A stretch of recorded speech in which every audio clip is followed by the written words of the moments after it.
Hello বন্ধুরা, আমরা এখন যাচ্ছি মাঠের দিকে হাতে একটা প্লাস্টিক নিয়ে শাক তুলতে। তো যাই দেখি কি শাক পাওয়া যায়। ওই দেখো একটা বিড়াল,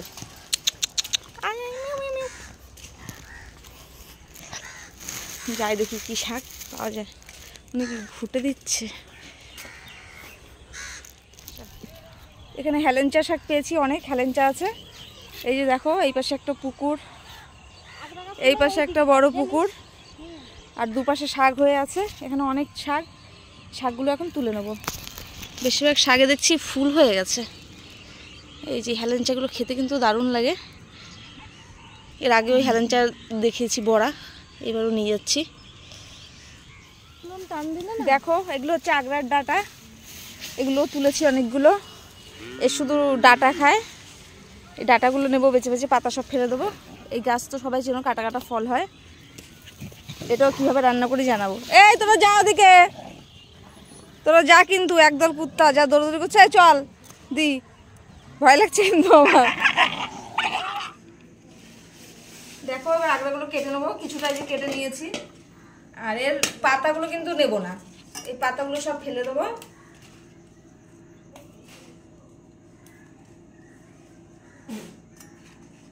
এটার যে মাঝখানের ইয়েটা, ডাঁটাটা, সেটাই নেব।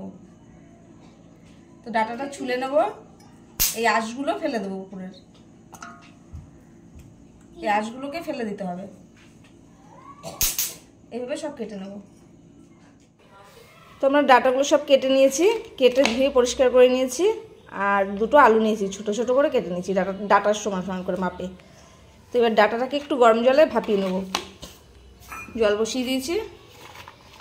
এই ডাঁটা দিয়ে একটু হালকা গন্ধ বেরোয়, তো ভাপিয়ে নিলে সেই গন্ধটা আর থাকে না। গরম জলে 2 মিনিট মতো একটু ভাপিয়ে নেব।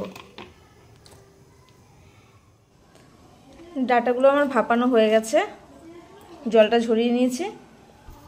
আর এদিকে নিয়েছি কাঁচা লঙ্কা আর আদা বাটা, এটা পেস্ট করে। কড়াই আমার গরম হয়ে গেছে, দিয়ে দেবো সর্ষের তেল। তেল গরম হয়ে গেছে, দিয়ে দেবো গোটা জিরা আর 2টো তেজপাতা।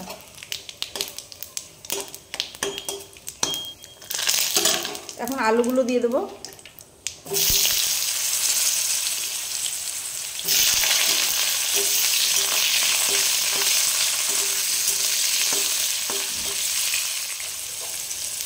দিয়ে দেবো লবণ আর হলুদ।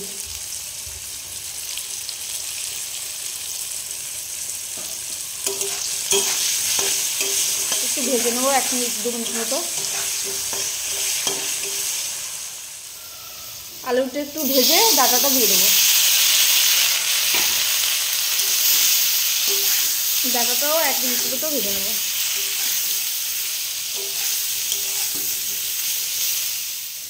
এখন আদা আর কাঁচা লঙ্কার পেস্ট দিয়ে দেবো।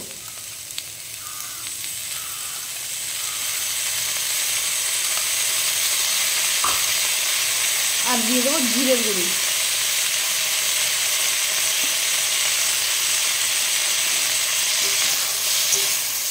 তো এটাকে কিছুক্ষণ কষে নেব। এই ডাঁটা কিন্তু শরীরের জন্য ভীষণ উপকার।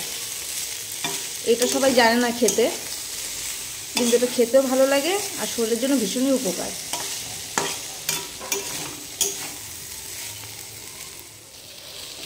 কষানো হয়ে গেছে, এখন জল দিয়ে দেবো। বেশি জল দেবো না, এটা মাখা মাখা হবে, সেই বুঝে জল দেবো। আর যারা আমার ভিডিও দেখছো তাদের কাছে রিকোয়েস্ট করবো, প্লিজ আমার চ্যানেলটিকে সাবস্ক্রাইব করে পাশে থাকবে। আর ভিডিওটি ভালো লাগলে লাইক কমেন্ট শেয়ার করবে।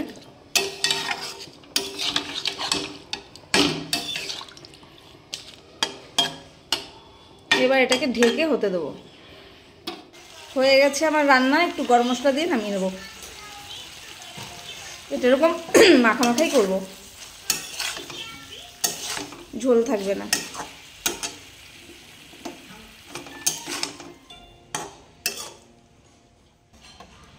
আমার রান্নাটা একদম হয়ে গেছে, আর এত দারুণ লাগে খেতে, কি বলবো।